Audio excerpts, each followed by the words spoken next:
Toute l'actualité à temps réel, sur Référence TV. Référence TV, la chaîne de l'innovation.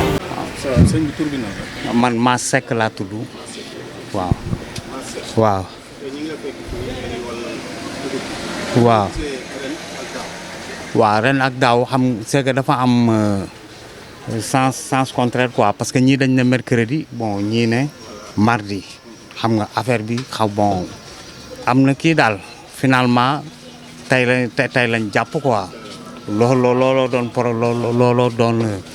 problème bi quoi moo tax suñu liggéey ñii dañuy ñëw di kii mais toujours Sénégal dañuy bàyyi ba affaire bi saturé rek ñu soog a ñëw ñëpp ñëw buuxante affaire yooyu noonu xam nga waaw. waaw ñoom am na ñuy jaxase dugub ak mboq am na ñoo xamante ni dañuy def dugub mais dugub bi moo ëpp daal dugub bi moo ëpp waaw. waaw. kilo bi ñaara ngeen koy wole. waaw kilo bi ñu ngi koy woolee 50 francs lañ koy woolee kilo bi waaw. bu dee mboq bi bu dee dugub. waaw ñoo yem rek même prix la rek waaw même prix la rek.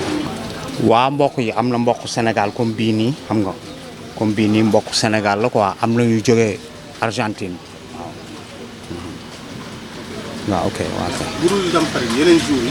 waaw ñëw comme ni ñu ñëwaat. non bokkul moom Tamxarit macha allah moom moo xaw a gën a yëngu daal ka yeneen jours ordinaire yi parce que bu dee yeneen jours yi xam nga ñiy jaay fondé ak ñiy jaay cere xam nga ñooñu la ñuy gis daal xam nga temps en temps ak ñiy defar ci kër yeeg yooyu noonu loolu rek la ñuy gis mais Tamxarit moom macha allah moo ëpp client daal.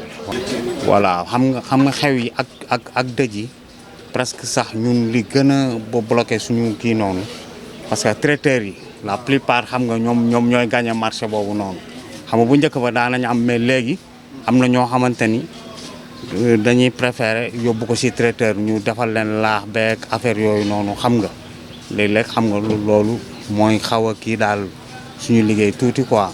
xam nga waaw ci jafe-jafe yi ñu am mooy Senelec jàppale ñu rek ñu wàññi courant bi parce que courant bi dafa cher ci ñun parce que ñun triphasé la ñu yor mais gis nga.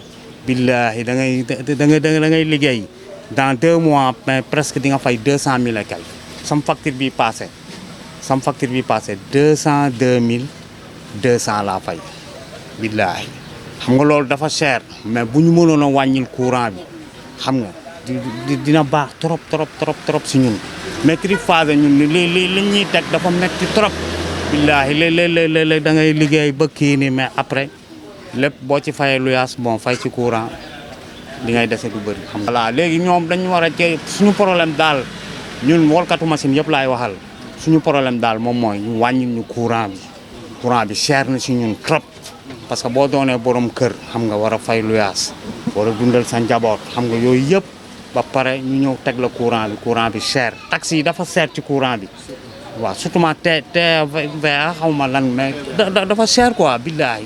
waaw léegi xam nga loolu na moo xaw a kii nii loolu moo amagul mais yàlla baax na au fur et à mesure ñu ngi ciy liggéey peut-être dinañ mës a booloo doon benn daal. waaw di leen baalu àq rek di leen baalu àq sama clients yi ñoom ñëpp wax dëgg yàlla di leen baalu àq parce que démb xat-xat am na ak tey it aussi contretemps bi xam nga bon léegi xam nga ñoo ñëpp doo leen mën a satisfaire xam nga. léeg-léeg sax dina am ñu yàkkamti affaire yooyu noonu dem xam nga mais ñoom ñëpp maa ngi leen di jéggalu xam ne nit matul waaw presque dañuy yeewu ay 5 heures du matin la ñuy yeewu di karan xam nga ñun ba léegi wool yi mu sotti waaw mais. toute l'actualité à temps réel sur Référence TV. Référence TV, la chaîne de l'innovation.